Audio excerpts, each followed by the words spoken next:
ದುರಂತ ನಾಯಕ ವಿಕ್ರಮ್ ಗೌಡನ ಎನ್ಕೌಂಟರ್ ಆಗಿರುವಂತದ್ದು 25 ವರ್ಷದ ಹೋರಾಟ, ಒಂದಿಷ್ಟು ವಿಚಾರಗಳು, ಆ ಮೂಲಕ ಈ ಸಮಾಜಕ್ಕೆ, ಈ ನನ್ನ ಪ್ರದೇಶದ ಜನರಿಗೆ ಏನಾದ್ರೂ ಮಾಡಿಕೊಡ್ಬೇಕಂತ ತುಡಿತ, ಈ ಎಲ್ಲ ತುಡಿತಗಳನ್ನ ಇಟ್ಕೊಂಡ ವಿಕ್ರಮ್ ಗೌಡ ಎನ್ಕೌಂಟರ್ ಆಗಿರುವಂತದ್ದು. ಅವನ ಮೂಲಕ 100ಕ್ಕೂ ಅಧಿಕ ಪ್ರಕರಣಗಳನ್ನು ಮುಚ್ಚಿ ಹಾಕಿರುವಂತದ್ದು. ಎಎನ್ಎಫ್ ಸಿಬ್ಬಂದಿಗೆ ಒಂದು ಹಂತದ ಜಯ, ಅದರ ಜೊತೆಗೆ ಏನು ವಿಕ್ರಮ್ ಗೌಡನ ಕನಸು ಅಲ್ಲೇ ಭಗ್ನವಾಗಿರುವಂತದ್ದು. ತುಳಿದಿದ್ದ ಹಾದಿ ಮಾತ್ರ ಬದಲಾಗಿರುವಂತದ್ದು. ಆದ್ರೆ ಆಸೆ, ಆಕಾಂಕ್ಷೆ ಹಾಗೂ ವಿಚಾರಗಳು ಸರಿ ಇದೆ ಅನ್ನುವಂತ ವಿಚಾರಗಳನ್ನ ಆ ಊರಿನ ಜನ ಪ್ರೀತಿಯಿಂದ ಹೇಳ್ತಾ ಇರುವಂತದ್ದು. ಅದರ ನಡುವೆ ನಕ್ಸಲ್ ಪೀಡಿತ ಪ್ರದೇಶ ಏನಿದೆ ಅದು ಇನ್ನೂ ಅಭಿವೃದ್ಧಿಯಲ್ಲಿ ಹಿನ್ನಡೆಯನ್ನ ಅನುಭವಿಸುತ್ತಿರುವಂತದ್ದು. ಈ ಎಲ್ಲ ವಿಚಾರಗಳನ್ನ ಇಟ್ಕೊಂಡು ಈ ಹೊತ್ತಿನಲ್ಲಿ News18 ಡೀಟೇಲ್ ಕನ್ನಡ ಒಂದು ಕಂಟೆಂಟ್ ಅನ್ನ ಮಾಡ್ತಾ ಇರುವಂತದ್ದು. ಆ ವಿಚಾರಗಳನ್ನ ನಾವು ಒಂದೊಂದೇ ಎಳೆಲಾಗಿ ಬಿಡಿಸ್ತಾ ಹೋದಂತೆ, ವಿಕ್ರಮ್ ಗೌಡ ಅಂದ್ರೆ ಅವನು ಕೂಡ್ಲಿನ ತಿಂಗಳೆ ಗ್ರಾಮದವನು. ಅವನು 1990 2000 ಇಸ್ವಿ ಈ ಸಮಯದಲ್ಲಿ ನಕ್ಸಲ್ ಚಟುವಟಿಕೆಗಳಿಗೆ ಭಾಗವಹಿಸ್ಲಿಕ್ಕೆ ತೊಡಗುತ್ತಾನೆ. ಆ ಹಂತದಲ್ಲಿ ಅರಣ್ಯ ಒತ್ತುವರಿ ಹಾಗೂ ಏನು ಅರಣ್ಯ ಪ್ರದೇಶದಿಂದ ತಾವು ಇಲ್ಲಿಂದ ಹೊರಡಬೇಕು ಅನ್ನುವಂತ ಖಡಕ್ ಸೂಚನೆ ಸರ್ಕಾರದಿಂದ ಬೀಳ್ತದೆ. ಸರ್ಕಾರದ ಈ ಯೋಜನೆಗಳ ವಿರುದ್ಧ ಅವನು ತೊಡೆ ತಟ್ತಾನೆ. ಅದಕ್ಕೆ ಸಾಥ್ ಅಂತ ನೀಡಿರುವಂಥದ್ದು, ಆ ಬಗ್ಗೆ ಆಲೋಚನೆ ಮಾಡ್ಲಿಕ್ಕೆ ಅವನಿಗೆ ಸಹಕಾರ ನೀಡಿರುವಂಥದ್ದು ಆಗಿನ ಅಂದ್ರೆ 2000 ಸುಮಾರಿಗೆ ಬಂದಂತ ನೀಲಕುಣಿ ಪದ್ಮನಾಭ್ ನೇತೃತ್ವದ ಕರ್ನಾಟಕದ ವಿಮೋಚನಾ ರಂಗ. ಮೊದಲಿ ವಿಮೋಚನಾ ರಂಗಕ್ಕೆ ಸೇರ್ಪಡೆಗೊಂಡು ಅಲ್ಲಲ್ಲಿ ಪ್ರತಿಭಟನೆ, ದೊಂಬಿ ಗಲಭೆಗಳನ್ನ ಮಾಡ್ತಾರೆ. ಒಂದಿಷ್ಟು ಆ ಊರಿನ ಪ್ರತಿಯೊಬ್ಬರು ಈ ದೊಂಬಿ ಘಟನೆಗಳಲ್ಲಿ ಭಾಗವಹಿಸ್ತಾರೆ. ಉಡುಪಿಯ ಹೆಬ್ರಿ ತಾಲೂಕಿನ ಏನು ನಾಡ್ಫಾಲ್ ಗ್ರಾಮ ಇದೆ, ಕೂಡ್ಲಿ ಪರಿಸರ, ತಿಂಗಳೆ ಗ್ರಾಮ ಹಾಗೂ ಇಂಥ ಪ್ಲೇಸ್ ಅಲ್ಲಿ ಕಬ್ಬಿನಾಲೆ ಸೇರಿದಂತೆ ಇಂಥ ಪ್ಲೇಸ್ ಅಲ್ಲಿ ಅವನು ಹೋರಾಟ ಮಾಡ್ಲಿಕ್ಕೆ ಪ್ರಾರಂಭ ಮಾಡ್ತಾನೆ.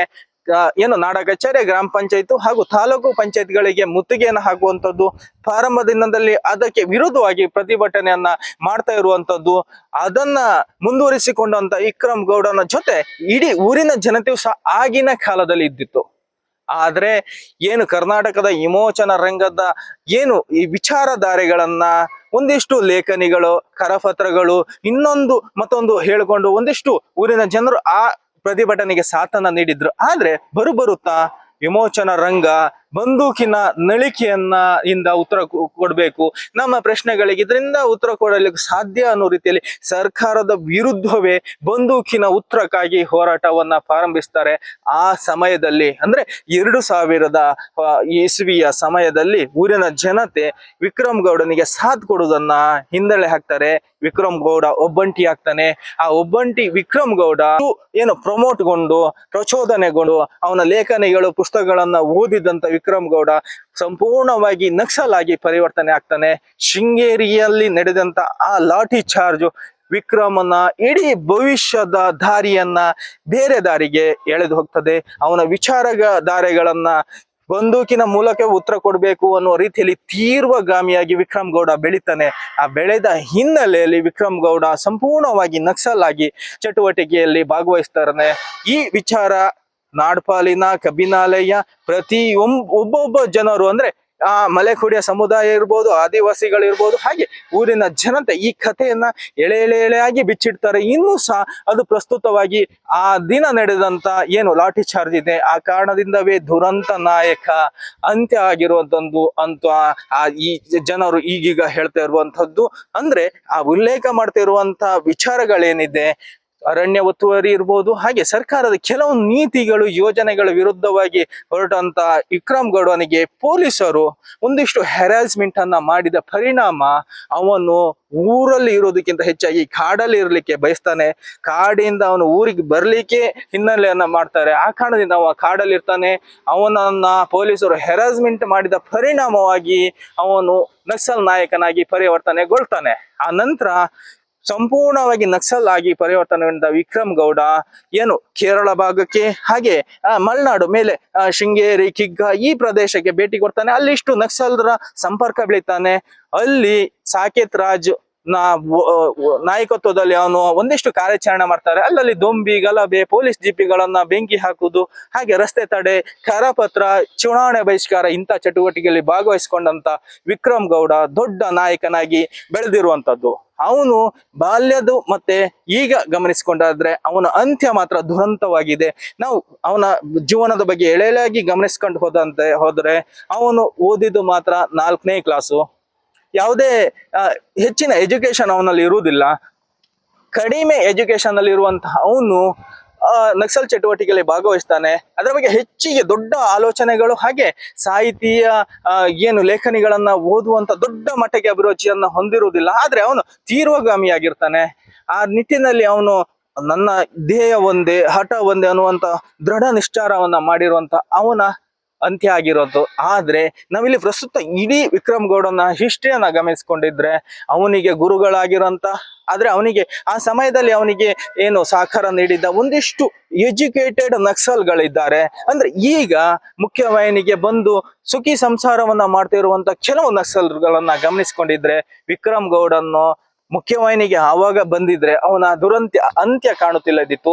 ನಮ್ಮೆಲ್ಲರಿಗಂತೆ ಅವನು ಜೀವನ ಮಾಡ್ತಿದ್ದಾರೆ. ಆದ್ರೆ ಕಾನೂನಿನ ಎದುರಿಸುವ ಪ್ರಕ್ರಿಯೆಗಳನ್ನು ಎದುರಿಸಲೇಬೇಕಾಗ್ತದೆ. ಆ ರೀತಿ ಒಂದಾಗಿದ್ರೆ ಆದ್ರೆ ಎಲ್ಲರಂತೆ ಅವನು ಜೀವನ ಮಾಡ್ತಿದ್ದಾರೆ. ಆದ್ರೆ ವಿಕ್ರಮ್ ಗೌಡ ಸರಿಯಾದ ಆಲೋಚನೆಗಳನ್ನ ಸರಿಯಾದ ಸಮಯದಲ್ಲಿ ಮಾಡದಿದ್ದ ಪರಿಣಾಮವಾಗಿ ಅವನು ಈಗ ಎನ್ಕೌಂಟರ್ ಆಗಿ ಬಲಿಯಾಗಿರುವಂತದ್ದು.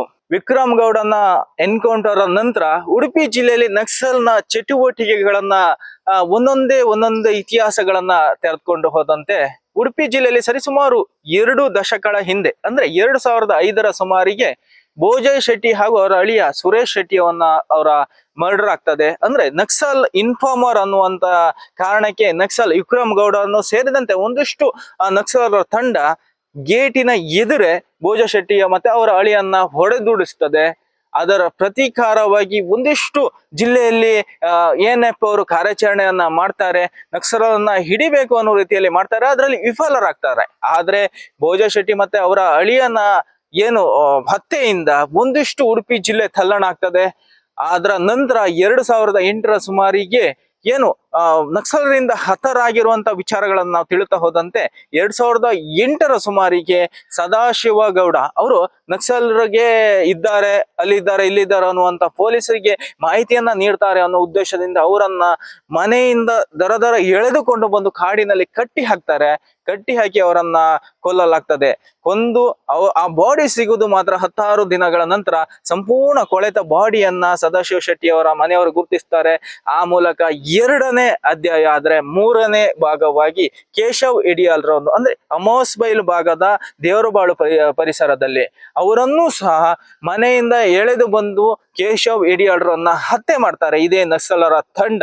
ಕಾರಣವೂ ಇದೇ ಪೊಲೀಸರಿಗೆ ಮಾಹಿತಿ ನೀಡ್ತಾರೆ ಅನ್ನುವಂತ ಕಾರಣಕ್ಕೆ. ಒಟ್ಟು ಉಡುಪಿ ಜಿಲ್ಲೆಯಲ್ಲಿ 4 ಹತ್ಯೆಗಳಾಗ್ತದೆ.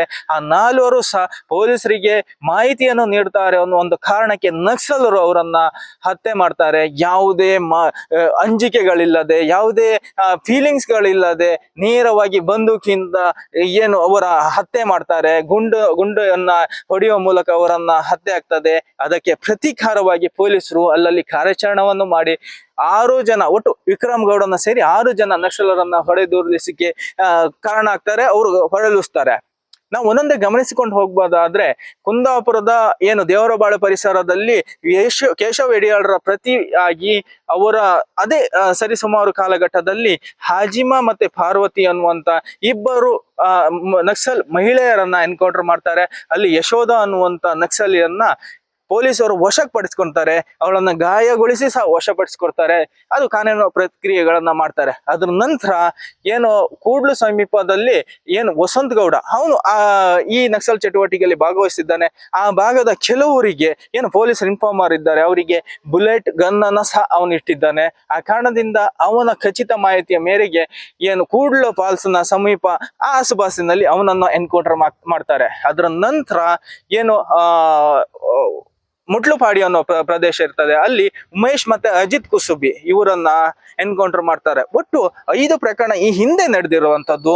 6ನೇ ಎನ್ಕೌಂಟರ್ ಆಗಿ ವಿಕ್ರಮ್ ಗೌಡ ಎನ್ಕೌಂಟರ್ ಆಗಿರುವಂತದ್ದು. ಒಟ್ಟು ಉಡುಪಿ ಜಿಲ್ಲೆಯಲ್ಲಿ ಒಟ್ಟು 6 ಜನ ನಕ್ಸಲರು ಹಾಗೆ 4 ಜನ ಪೊಲೀಸ್ ಇನ್ಫಾರ್ಮರ್ ಅನ್ನೋ ರೀತಿಯಲ್ಲಿ ಅವರನ್ನ ಹತ್ಯೆ ಆಗಿರೋದು. ಒಟ್ಟು 9 ಸಾವಾಗಿರುವಂತದ್ದು. ಈ ವಿಕ್ರಮ್ ಗೌಡ ಸೇರಿ 10 ಸಾವಾಗಿರುವಂತದ್ದು. ಅಲ್ಲಿ 4 ಜನ ಪೊಲೀಸರು ಏನು ಎನ್ಕೌಂಟರ್ ಮೂಲಕ ನಕ್ಸಲ್ ಹತ ಆಗಿದ್ರೆ, ನಕ್ಸಲರಿಂದ ಒಂದಿಷ್ಟು ಊರಿನ ಜನರು 4 ಹತರಾಗಿರುವಂತದ್ದು. ಒಟ್ಟು ಉಡುಪಿ ಜಿಲ್ಲೆಯಲ್ಲಿ ನಕ್ಸಲ್ ಚಟುವಟಿಕೆ ಇತಿಹಾಸ ಈ ರೀತಿ ಮುನ್ನಡೆಗೆ ಬಂದಿರೋದು ಅಂದ್ರೆ ರೆಕಾರ್ಡ್ ಆಗಿರೋದು ಅಂತ ಇತಿಹಾಸದಲ್ಲಿ ಉಲ್ಲೇಖ ಆಗಿರೋದಂಥದ್ದು. ಆದ್ರೆ ಉಲ್ಲೇಖ ಆಗದೆ ಇರುವಂತ ನಕ್ಸಲ್ ಚಲನವಲನಗಳು, ಅಲ್ಲಲ್ಲಿ ಹೆದರಿಸಿ ಬೆದರಿಸಿ ಮಾಡಿರುವಂತದ್ದು, ಅದರಂತೆ ಪೊಲೀಸ್ ಜೀಪ್ಗಳನ್ನ ಸ್ಫೋಟಿಸಿಕೊಂಡಿರುವಂತದ್ದು, ಹೀಗೆ ಅನೇಕ ಮಾಹಿತಿಗಳು ಸಹ ಇದೆ. ಆದ್ರೆ ಉಡುಪಿ ಜಿಲ್ಲೆಯಲ್ಲಿ 2 ದಶಕದ ನಂತರ ಮತ್ತೆ ನಕ್ಸಲ್ ಚಟುವಟಿಕೆ ಆರಂಭವಾಗಿರುವಂತದ್ದು. ಈಗ ವಿಕ್ರಮ್ ಗೌಡನ ಎನ್ಕೌಂಟರ್ ಬಳಿಕ ಈಗ ನಮ್ಗೆ ಅನಿಸ್ಕೊಂಡಿರುವಂತದ್ದು, ವಿಕ್ರಮ್ ಗೌಡನ ಜೊತೆ 3-4 ನಕ್ಸಲರು ಇದ್ದಾರೆ. ಅವರು ಕಾಡಿನ ಮಾರ್ಗದ ಮೂಲಕ ಪರಾರಿಯಾಗಿದ್ದಾರೆ ಅಂತ ಹೇಳಲಾಗ್ತಿದ್ದಾರೆ. ಆದ್ರೆ ಅವರ ಏನು ಸ್ಥಿತಿಗತಿಗಳೇನು, ಅವರು ಪ್ರತಿದಾಳಿ ಮಾಡ್ತಾರ ಅನ್ನೋದ್ರ ಬಗ್ಗೆನೂ ಸಹ ನಾವು ವಿವೇಚನೆ ಮಾಡ್ಬೇಕು. ಒಟ್ಟಾರೆ ಉಡುಪಿ ಜಿಲ್ಲೆ ಮತ್ತೆ ನಕ್ಸಲ್ ವಿಚಾರವಾಗಿ ಮುಂದಿಷ್ಟು ಚರ್ಚೆ, ಪರ ವಿರೋಧಗಳು ಕೂಡ ನಡೆಯುತ್ತಿರುವಂತದ್ದು. ವಿಕ್ರಮ್ ಗೌಡನ ಎನ್ಕೌಂಟರ್ ಬಗ್ಗೆನೂ ಸಹ ಈಗ ಚರ್ಚೆ, ಪರ ವಿರೋಧಗಳು ನಡೆಯುತ್ತಿರುವಂತದ್ದು. ಎಡಪಂಥೀಯ ಸಮುದಾಯಗಳೇನಿದೆ ಅದ್ರ ಜೊತೆ ನಕ್ಸಲರ ಶರಣಾಗತಿ ಏನು ಟೀಮ್ ಇದೆ, ಆಲ್ರೆಡಿ ಶರಣಾದ ನಕ್ಸಲರು ಸಹ ಎನ್ಕೌಂಟರ್ ಬಗ್ಗೆ ಬಹಳಷ್ಟು ಅನುಮಾನವನ್ನ ವ್ಯಕ್ತಪಡಿಸಿಕೊಂಡಿರುವಂತದ್ದು. ಕಾರಣ ವಿಕ್ರಮ್ ಗೌಡನ ಬೇರೆ ಕಡೆ ಬಂಧಿಸಲಾಗಿರುತ್ತೆ, ಇಲ್ಲ ಅವನು ಏನು ಬಂದೂಕನ್ನ ಹಿಡ್ದಿಲ್ಲ, ಖಾಲಿ ಕೈಯಲ್ಲಿ ಬಂದಂತ ವಿಕ್ರಮ್ ಗೌಡನ್ನ ಹೊಡೆದುರಿಸಲಾಗುತ್ತೆ. ಹಾಗೆ ಈ ಪೋಸ್ಟ್ ಮಾರ್ಟಮ್ ಏನು ರಿಪೋರ್ಟ್ ಇದೆ ಅದ್ರ ಬಗ್ಗೆ ಹೆಚ್ಚಾಗಿ ಪಬ್ಲಿಕ್ಕಿಗೆ ಕೊಟ್ಟಿಲ್ಲ ಅನ್ನುವಂಥದ್ದು. ಹಾಗೆ ಆ ವಿಕ್ರಮ್ ಗೌಡ ಎನ್ಕೌಂಟರ್ ಆಗಿ ಬಿದ್ದಂತ ಸ್ಥಳದ ಫೋಟೋ ಸರಿತ ವಿಕ್ರಮ್ ಗೌಡನ ಬಾಡಿ ಫೋಟೋ ಇನ್ನು ರಿಲೀಸ್ ಮಾಡದಿರುವಂತದ್ದು. ಈ ಎಲ್ಲ ಅನೇಕ ಕಾರಣಗಳಿಂದ ಒಂದಿಷ್ಟು ಮಂದಿ ಆ ಎನ್ಕೌಂಟರ್ ಬಗ್ಗೆ ವಿರೋಧವನ್ನ ವ್ಯಕ್ತಪಡಿಸುತ್ತಿರುವಂತದ್ದು. ಎಡಪಂಥೀಯ ಸಮುದಾಯಗಳು ಯಾರಿದ್ದಾರೆ, ಸಂಘಟನೆಗಳಿದ್ದಾರೆ, ಇದ್ರ ಬಗ್ಗೆ ತೀವ್ರವಾದ ಆಕ್ಷೇಪಗಳನ್ನು ಕೂಡ ಕೊಟ್ಟಿರುವಂತದ್ದು. ಎನ್ಕೌಂಟರ್ ಸಲ್ಲೋದು, ಎನ್ಕೌಂಟರ್ ಮಾಡುವ ಅಗತ್ಯ ಇಲ್ಲ ಇದ್ದಿತ್ತು. ಅವನು ಆರೋಗ್ಯವಾಗಿ ಹದಗೆಟ್ಟು ಆ ಮನೆಗೆ ಊಟಕ್ಕಾಗಿ ಬಂದಿರಬಹುದು, ಅದನ್ನ ಏನಪ್ಪ ಅವರು ಮಾಹಿತಿ ತಿಳಿದುಕೊಂಡು ಹೊಡೆದಿರ್ಬೋದು, ಇಲ್ಲ ಬೇರೆ ಕಡೆ ಅವನನ್ನ ಬಂಧಿಸಿಕೊಂಡು ಅವನ ಇಲ್ಲಿ ಕರೆದುಕೊಂಡು ಎನ್ಕೌಂಟರ್ ಅನ್ನುವಂತ ಸೀನ್ ಕ್ರಿಯೇಟ್ ಅನ್ನ ಮಾಡಿರ್ಬೋದು ಅನ್ನೋ ರೀತಿಯಲ್ಲಿ ವಾತಾವರಣವನ್ನ ಕೇಳಿ ಬರುತ್ತಿದ್ದು. ಆ ನಿಟ್ಟಿನಲ್ಲಿ ಒಂದು ಸಂಘ ಪರ ಏನು ಕಾರ್ಯಕರ್ತರು ಇದ್ದಾರೆ, ಎಡಪಂಥೀಯ ಒಂದಿಷ್ಟು ಸಾಹಿತಿಗಳು ಇನ್ನೊಬ್ರು ವಿರೋಧವನ್ನ ವ್ಯಕ್ತಪಡಿಸುತ್ತಿರುವಂತದ್ದು. ರಗಳೆ ಯಾರು ಮಾಡ್ಲಿಲ್ಲ, ಮನೆಗೆಲ್ಲ ಬಂದಿದ್ದು. ಫಸ್ಟಿಗೆ ಮತ್ತೆ ಮಾವು ಬಂದಾಗ ಅವ್ರಿಗೆ ಜೋರು ಮಾಡಿದ್ರು, ಹೀಗೆ ನೀವು ಗನ್ ಹಿಡ್ಕೊಂಡು ಓಡಾಡೋದು ಸರಿಯಲ್ಲ ಸಮಾಜದಲ್ಲಿ, ಹಾಗೆ ಕೇಳಿ ಇದು ಮಾಡಿದ್ರು. ಮತ್ತೆ ನಮ್ಮ ಮನೆಗೆ ಬರಲಿಲ್ಲ. ಇದು ಒಂದು 14 ವರ್ಷದ ಹಿಂದೆ. ನಿಮಗೇನಾದ್ರೂ ಆತಂಕ ಉಂಟಾ? ಅಂದ್ರೆ ಈಗ ಭಯ ಉಂಟಾಗಿರೋ ಭಯ ಉಂಟು. ಭಯ ಇದ್ದು ಕೂಡ ನೋಡಿ, ಅಲ್ಲಿ ನೀವು ಬರುವಾಗ, ನೀವು ಮೊದಲೇ ಈ ಕಡೆಯಿಂದ ಹೆಬ್ರಿಗಡೆಯಿಂದ ಬರುವಾಗ ಅಲ್ಲೊಂದು ಗುಪ್ಪೆ ಇದೆ ಕಲ್ಲಿದ್ದು, ಅಲ್ಲಿ ಒಂದ್ಸಲ ಇರೋದು ಅರಣ್ಯ ಇಲಾಖೆ ಆಗೋದು ಬೇಲಿ ಎಲ್ಲ ಅಗಾವೆಲ್ಲ ಹಾಕ್ಲಿಕ್ಕೆ ಶುರು ಮಾಡಿದ್ದೆ, ಎಲ್ಲ ಮಣ್ಣಿದ್ದು. ಆವಾಗ ನಾವು ಊರಿನವೆಲ್ಲ ಅಲ್ಲೊಂದು ಊಟ ಎಲ್ಲ ಬಟ್ಟೆ ಮನೆಯಲ್ಲಿ ಊಟ ಇತ್ತು. ಊಟದಾಗ ಎಲ್ಲರೂ ನಾವು ಹೀಗೆ ಸೇರ್ಕೊಂಡು ಅಲ್ಲಿಗೆ ಹೋಗಿ ಮಾಡಿ ತರ್ತಿದ್ದೇವೆ ನಾವು. ಹೌದು. ಈಗ ಮತ್ತೆ ಏನಾದ್ರು ಬಂದಿದ್ದಾರೆ ಸರ್ವೆ ಮಾಡುವ ಬರಲಿಲ್ಲ ಎಷ್ಟು ತನಕ ನಮಗೆ. ಬೇಡಿಕೆ ಮುಖ್ಯ ಇಲ್ಲಿಗೆ ಏನಾಗಬೇಕು ನಮ್ಗೇನಂದ್ರೆ ಊಟಕ್ಕೆ ಇಲ್ಲದಿದ್ದು ರೋಡ್ ಹೇಗಿದೆ ಅಂತ ಗೊತ್ತಿಲ್ಲ ಸರ್. ಅದಕ್ಕೆ ನಮಗೆ ಈಗ ವೈಲ್ಡ್ ಲೈಫ್ ಅಂತಿದೆ, ಅವೆಲ್ಲ ಬಿಡ್ತಿಲ್ಲ. ಒಂದು JCB ಬಿಟ್ಟು ಮ್ಯಾನ್ಯುವಲ್ ಅಲ್ಲಿ JCBಗೆ ಕೆಲಸ ಮಾಡ್ಲಿಕ್ಕೆ ಕಷ್ಟ ಈಗಿನ ವಾತಾವರಣದಲ್ಲಿ, 1-2 ಜನ ಇರುದು. ಮತ್ತೆ ರೋಡಿಗೆ ನಮ್ಗೆ ಹೆಚ್ಚು ಮಾನ್ಯತೆ ಕೊಡ್ಬೇಕಂತ ನಾನು ಕೇಳ್ತೀನಿ. ಕರೆಂಟ್ ಎಲ್ಲ ಉಂಟು ಈಗ. ಮುಂಚೆ ನಾವು ಗಣೇಶ್ ಹೋಟೆಲ್ ಇತ್ತಲ್ಲ ಹೆಬ್ಬಿಯಲ್ಲಿ, ಅಲ್ಲಿ ಎಲ್ಲ ಸಪ್ಲೈ ಮಾಡ್ತಿದ್ದೆ, ನಾನು ನೋಡಿದ್ದೆ. ಹೌದೌದು, ಹುಡುಗ ತಂದಿಲ್ಲ. ಹೌದು. ಈ ತರ ಮನೆ ಹತ್ರವೇ ಬಂದು ಸಾಯುವಾಗ ಮಾಡಿದ್ದೆ ಫಾರೆಸ್ಟ್ ಇಲಾಖೆ ಹೊಡೆದಿದ್ದಾರೆ. ಅವನ ಶೂ ಎಲ್ಲ ಹಾಕೊಂಡು ಮನೆಗೆ ಹೋಗಿ ಒದ್ದು ಅದು ಕೇಳಿದ್ ನಾವು. ಮತ್ತೆ ಅವನದು ಊಟಕ್ಕೆ ಅನ್ನ ಮಾಡಿದ್ದನ್ನು ಅದು ಚೆಲ್ಲಿ ಹೋಗಿದ್ದಾರೆ. ಹೌದು, ರೋಷ.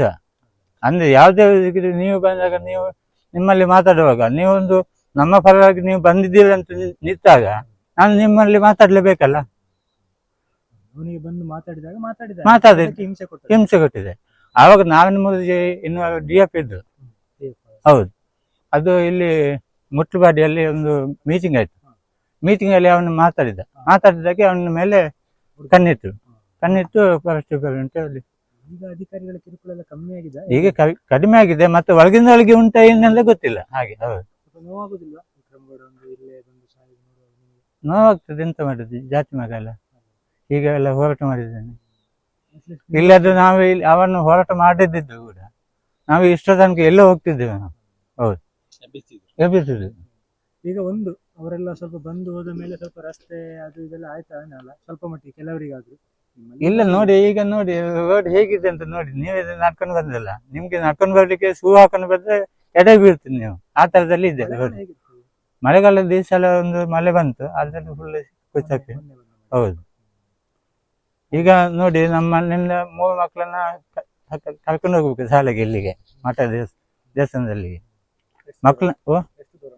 ಇಲ್ಲಿಂದ ಸಾಧಾರಣ 5 ಕಿಲೋಮೀಟರ್ ಆಗ್ಬೋದು, 5 ಅಲ್ಲ 3 ಕಿಲೋಮೀಟರ್ ಆಗ್ಬೋದು. ಹೌದು, ಅಲ್ಲಿ ಕರ್ಕೊಂಡು ಬರ್ಬೇಕು. ಮಳೆಗಾಲದಿಂದ ಎಂತ ಮಾಡ್ತೇವೆ, ರೋಡ್ ಇಲ್ಲದಿದ್ದು ನೋಡಿ. ಈಗ ಬೇಕಾದ್ರೆ ಯಾರು ಅಣ್ಣನ ಮಕ್ಕಳೆಲ್ಲ. ಹೌದು, ಅಣ್ಣನ. ಹೌದು, ದೆತ್ತದಲ್ಲಿ ಜಯಂತ ಅಣ್ಣ ಮತ್ತೊಬ್ಬ ತಮ್ಮಂದಿರು. ಹೌದು, ಸುಧಾಕರ್ ಅವರೆಲ್ಲ ಅಲ್ಲೇ ಇದ್ರ ಮೊನ್ನೆ, ಈಗ ಮತ್ತೆಲ್ಲ ಬಂದ್ರ ಈಗ ವಾಪಸ್? ಇಲ್ಲ, ಅವರನ್ನ ಕೆಲ್ಸಕ್ಕೆ ಹೋದ್ವು. ಕೆಲ್ಸಕ್ಕೆ ಹೋದಾಗ ವಾಪಸ್ ಅಲ್ಲಿಗೆ ಹೋದಾಗ ವಾಪಸ್ ನೀವು ಅಲ್ಲಿಗೆ ಹೋಗುದು ಬೇಡ ಅಂತ ಹೇಳಿ. ಹೌದು, ಯಾರು ಅಲ್ಲ, ಮನೆಗೆ ಹೋಗುವವರನ್ನು ವಾಪಸ್ ಹಿಂದೆ ಕಳಿಸಿದ್ರು. ಹೋಗಿ ನೀವು ಅಲ್ಲಿಗೆ ಹೋಗುದು ಬೇಡ, ಸೋಮವಾರ ಜೊತೆಗೆ ಶೂಟೌಟ್ ಸಂಜೆ ಹೋಗ್ಬೇಡಿ ಅಂತ. ಮನೆಯಲ್ಲಿ ಅಂದ್ರೆ ಅಣ್ಣ ಜಯಂತ ಅಣ್ಣ ಅವರ ಮೊಮ್ಮಗನಿಗೆ ಕೈ ಏಟಾಗಿತ್ತು, ಅಲ್ಲಿ ಮಗಳ ಮನೆಗೆ ಬಂದಿದ್ದು. ಹೆಂಡತಿ ಎಲ್ಲ ಬಂದಿದ್ದು ಕೆಳಗೆ. ಹೌದು ಹೌದು, ಅಲ್ಲ ಕಳಿಸಿದಲ್ಲ, ಅಲ್ಲಿ ನೋಡ್ಲಿಕ್ಕೆ ಬಂದದ್ದು. ಹೌದು, ಮಗನ ನೋಡ್ಲಿಕ್ಕೆ. ಈ ಭಾಗದಲ್ಲಿ ಭಾಳ ನೀವೀಗ ಬರುವಾಗ ಗೊತ್ತಾಗಿದೆಯಲ್ಲ ಇಲ್ಲಿ ಪರಿಸ್ಥಿತಿ. ಅಂದರೆ 20 ವರ್ಷ ಹಿಂದೆ ಇದು ಒಂದು ರಸ್ತೆ ಸಹ ಇರಲಿಲ್ಲ, ಒಂದು ಸೇತುವೆ ಸಹ ಇರಲಿಲ್ಲ. ಅಂಥ ಇದರಲ್ಲಿ ಇಲ್ಲಿ ಜೀವನ ನಡೆಸೋದೇ ಕಷ್ಟ ಅನ್ನುವಂಥ ಭಾವನೆ ಇತ್ತು. ಏನಿದ್ರು ಇವಾಗೆಲ್ಲ ಅಡಿಕೆ ಗಿಡ ಎಲ್ಲ ಬೆಳೆದೇ ಬಿಟ್ಟರೆ, ಮೊದಲು ಆ ಥರದ್ದು ಏನಿಲ್ಲ. ಇಲ್ಲಿ ಏನಾದರೂ ಜೀವನಕ್ಕೆ ಕಾಡಿಗೆ ಹೋಗಬೇಕು, ಏನಿದ್ರೆ ಕಾಡು ಉತ್ಪತ್ತಿ ಏನು ಮಾಡಬೇಕಿತ್ತು. ಕಾಡು ಉತ್ಪತ್ತಿಯಲ್ಲಿ ನಾವು ಸ್ವಲ್ಪ ಜಮೀನ್ದಾರು ಸ್ವಲ್ಪ ಇರೋದು, ಮತ್ತೆಲ್ಲ ಕೂಲಿ ಕಾರ್ಮಿಕರು ಎಲ್ಲ ಇರುವಂಥದ್ದು. ಜಮೀನ್ದಾರು ಇದ್ದರೆ ಏನು ಭತ್ತ ಸಾಗುವಳಿ ಮಾಡಬೇಕು, ಅದರಲ್ಲಿ ಜೀವನ ತೆಗೆಯೋದೇ ಕಷ್ಟ ಇತ್ತು. 1-2 ಬೆಳೆ ನಾವು ಬೆಳೆದ್ರೆ ಒಂದು ಬೆಳೆ ಬೆಳೆದು ಮತ್ತೊಂದು ಬೆಳೆ ತನಕ ಊಟಕ್ಕೆ ಸಾಕಾಗ್ತಿರಲಿಲ್ಲ. ಅಂಥದ್ದು ಎಲ್ಲ ಚಿಕ್ಕ ಜಮೀನೆಲ್ಲ ಇದ್ದದ್ದು. ಇವಾಗೆಲ್ಲ ಇದು ಎಲ್ಲ ಗಿಡ ನಾಟಿದೆ. ಮೊದಲೆಲ್ಲ ಇದು ಅಡಿಕೆ ಗಿಡ, ತೆಂಗಿನ ಗಿಡ ಯಾವುದೂ ಇಲ್ಲ. ಕಾಡುತ್ಪತ್ತಿ ಹೋಗುತ್ತೆ. ಆ ಕಾಡುತ್ಪತ್ತಿ ಹೋಗುವಾಗ ಅರಣ್ಯ ಇಲಾಖೆ ಅವ್ರದ್ದು ಸ್ವಲ್ಪ ತೊಂದರೆ ಇತ್ತು. ಕಾಡಿಗೆ ಹೋಗಬಾರ್ದು, ನೀವು ಕಾಡುತ್ಪತ್ತಿ ಸಂಗ್ರಹಣ ಮಾಡಬಾರ್ದು, ಅರಣ್ಯ ಇಲಾಖೆಯವರು ಇತ್ತು. ಮತ್ತು ಮನೆ ಕಟ್ಟಲಿಕ್ಕೆ, ಮರ ಕಡಿಲಿಕ್ಕೆ ಬಿಡ್ತಿರಲಿಲ್ಲ. ಬಿದ್ದ ಮರನೂ ಸಹ ತಗೊಂಡು ಉಪಯೋಗ ಮಾಡಲಿಕ್ಕೂ ಅರಣ್ಯ ಇಲಾಖೆಯವರು ಬಿಡ್ತಿರಲಿಲ್ಲ. ಅಂಥ ಸಂದರ್ಭದಲ್ಲಿ ಒಂದು ತಂಡ ಬಂತು. ಆವಾಗ ಮತ್ತೆ ಇದೊಂದು ಬಂತು ಸರ್, ಈ ಕಸ್ತೂರಿ ರಂಗನ ಮತ್ತು ಇದು ಪಶ್ಚಿಮ ಘಟ್ಟದಲ್ಲಿ ಇದು ಒಕ್ಕಲೆ ಬೇಯಿಸುವುದು ಅಂತ ಒಂದು ಇದು ಬಂತು. ಒಕ್ಕಲೆ ಬೇಯಿಸುವುದಂತ. ಆ ಒಕ್ಕಲೆ ಬೇಯಿಸುವಂತ ಬಂದಾಗ ಅಲ್ಲಿ ತೀರ್ಥಹಳ್ಳಿ ಆ ಭಾಗದವರು ಒಂದು ತಂಡ ಬಂದರು. ಅದೇ ಈಗ ಮಣ್ಣಗಾರ್ಲತಾ, ಜಯಣ್ಣ ಮತ್ತು ಒಂದು BJ ಕೃಷ್ಣಮೂರ್ತಿ ಅವ್ರದ್ದೆಲ್ಲ ಒಂದು ತಂಡ ಬಂತು. ಕರ್ನಾಟಕ ವಿಮೋಚನ ರಂಗ ಅಂತ ಹೇಳ್ತಾ ಬಂದರು. ಇಲ್ಲಿ ಪ್ರತಿ ಮನೆಗೆ ಬಂದರು. ನಾವು ಈ ಬಗ್ಗೆ ನಿಮ್ಮನ್ನು ಒಕ್ಕಲೆ ಬೇಯಿಸಿದಾಗೆ ನಾವೊಂದು ಹೋರಾಟ ಮಾಡ್ತೇವೆ, ನೀವು ಬೆಂಬಲ ಕೊಡಬೇಕು ಅಂತ. ಆವಾಗ ಇಲ್ಲಿ ನಮ್ಮ ಕಾಡ್ಲಿಗೆ ಹೋಗಿ ಬಿಡಲಿ, ಇಲ್ಲಿ ಜೀವನ ನಡೆಸುವಂಥ ಪರಿಸ್ಥಿತಿ ಕಷ್ಟ ಇರುವಂಥ ಸಂದರ್ಭದಲ್ಲಿ ಅವರೊಂದು ಕರಪತ್ರ ಇಟ್ಕೊಂಡು ಬಂದರು, ಕರ್ನಾಟಕ ವಿಮೋಚನ ರಂಗ ಅಂತ. ಅವ್ರ ಜೊತೆ ನಾವು ಕೈ ಜೋಡಿಸಿದ್ದೇವೆ. ಒಂದು 2-3 ಹೋರಾಟಕ್ಕೆಲ್ಲ ಹೋಗಿದ್ದೇವೆ. ಒಮ್ಮೆ ಕಾರ್ಕಳದಲ್ಲಿ ಮಧು ಶರ್ಮಾ DF ಆಗಿರುವಾಗ ಕಾರ್ಕಳ ಬಸ್ ಸ್ಟ್ಯಾಂಡಿಂದ ಅವ್ರು ಮಧು ಶರ್ಮಾ ಆಫೀಸ್ ಇದೆ, ಇವಾಗ ತಾಲೂಕು ಆಫೀಸ್ ಇದೆಯಲ್ಲ, ಅದು ಪಕ್ಕದಲ್ಲಿ ಬೈಪಾಸ್ ರೋಡ್ ಪಕ್ಕದಲ್ಲಿ. ಅಲ್ಲಿ ತನಕ ನಾವು ಮೆರವಣಿಗೆ ಎಲ್ಲ ಹೋಗಿದ್ದೇವೆ. ಅಲ್ಲಿ ಎಲ್ಲ ಪ್ರತಿಭಟನೆ ಮಾಡಿ ಆಯಿತು. ಆಮೇಲೆ ನಂತರ ಹೆಬ್ರಿಯಲ್ಲಿ ಒಂದಾಯಿತು. ಹೆಬ್ರಿ ಬಸ್ ಸ್ಟ್ಯಾಂಡಿಂದ ಹೆಬ್ರಿ ರೇಂಜ್ ಆಫೀಸ್ ತನಕ, ಅಲ್ಲಿ ತನಕ ಒಂದು ಮೆರವಣಿಗೆ ಎಲ್ಲ ಮಾಡಿ ಅಲ್ಲಿ ಸ್ವಲ್ಪ ಪ್ರತಿಭಟನೆಯೆಲ್ಲ ಮಾಡಿ ನಂತರ ಶೃಂಗೇರಿಯಲ್ಲಿ ಒಂದು ಪ್ರತಿಭಟನೆ ಆಯಿತು. ಒಂದು 15 ದಿವಸ ಕಳೆದ ನಂತರ ಏನೋ ಶೃಂಗೇರಿಯಲ್ಲಿ ಒಂದು ಆಯಿತು.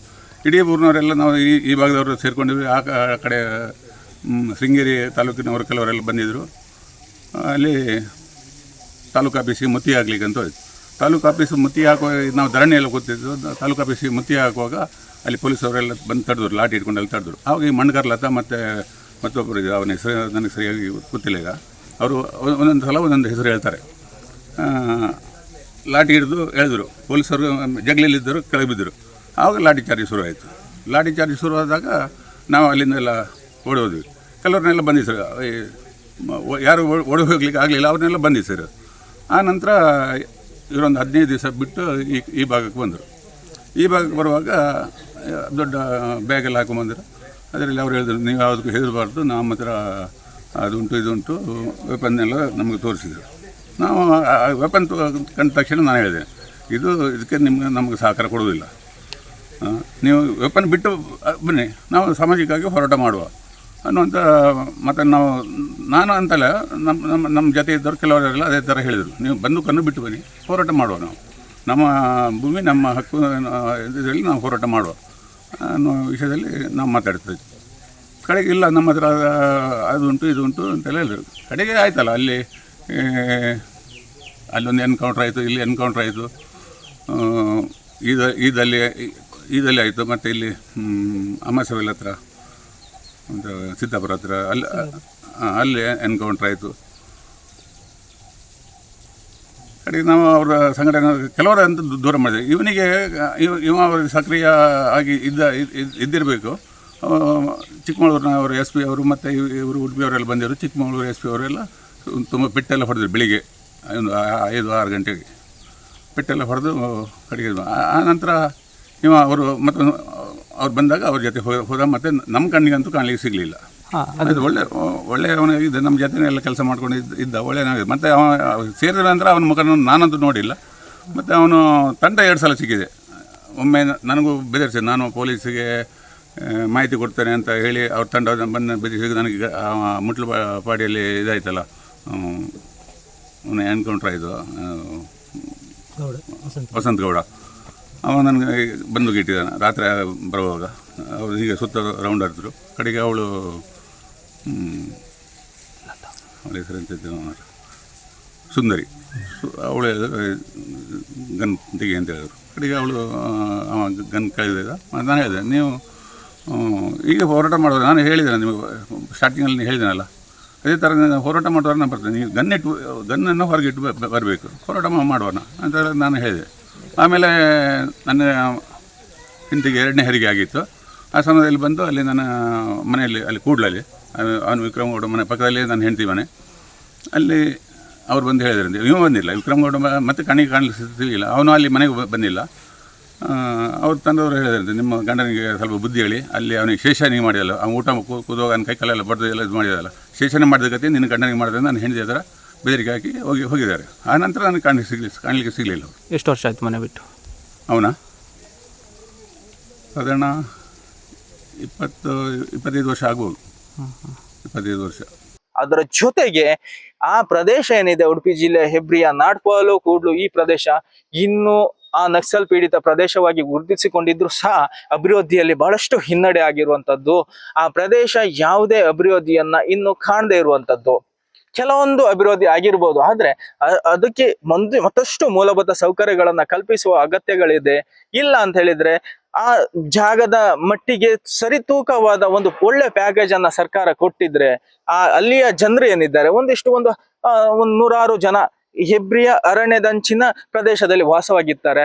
ಅವರಿಗೆ ಆ ರೆಕಾರ್ಡ್ ಇರುವುದಿಲ್ಲ, ಆದ್ರೆ ಅವರು ಅಲ್ಲಿಂದ ಬರ್ಲಿಕ್ಕೆ ಒಪ್ಪುದಿಲ್ಲ. ಕಾರಣ ಇಷ್ಟೇ, ಅಲ್ಲಿಂದ ಒಂದು ಫೀಲಿಂಗ್ಸ್ ಇರ್ತದೆ, ಅಲ್ಲಿ ದೇವರ ಗುಡಿಗಳಿರ್ತದೆ, ಅಥವಾ ಅಲ್ಲಿ ಜಾಗಗಳಿರ್ತದೆ, ಕೃಷಿ ಇರ್ತದೆ, ಜಾನುವಾರಿಗಳಿರ್ತದೆ, ಸಾಕು ಪ್ರಾಣಿಗಳನ್ನ ಸಾಕಿರ್ತಾರೆ. ಅಲ್ಲಿಂದ ಇಲ್ಲಿ ಬರ್ಲಿಕ್ಕೆ ಅವರಿಗೆ ಒಂದು ಫೀಲಿಂಗ್ಸ್ ಗಳ ಪ್ರಾಬ್ಲಮ್ ಆಗ್ತದೆ. ಅದೇ ಸರಿ ತೂಕದ ಒಂದು ಪ್ಯಾಕೇಜ್ ಗಳನ್ನ ಸರ್ಕಾರ ಅನೌನ್ಸ್ ಮಾಡಿ ಅವರನ್ನ ಏನು ಕನ್ವಿನ್ಸ್ ಮಾಡಿದ್ರೆ ಅವರು ಈ ಭಾಗದಲ್ಲಿ ಬರ್ಬೋದು. ಆ ಕಾರಣ ಮಾಡಿದ್ರೆ ಮಾತ್ರ ನಕ್ಸಲ್ ಚಟುವಟಿಕೆಗಳಿಗೆ ಬಹಳಷ್ಟು ಕಮ್ಮಿ ಆಗ್ತದೆ. ಕಾರಣ ಅಂತ ಹೇಳಿದ್ರೆ ಆ ಭಾಗದ ಜನರಿಗೆ ಹೋರಾಟ ಮಾಡುವಂತ ವಿಚಾರಗಳೇ ಇರುವುದಿಲ್ಲ.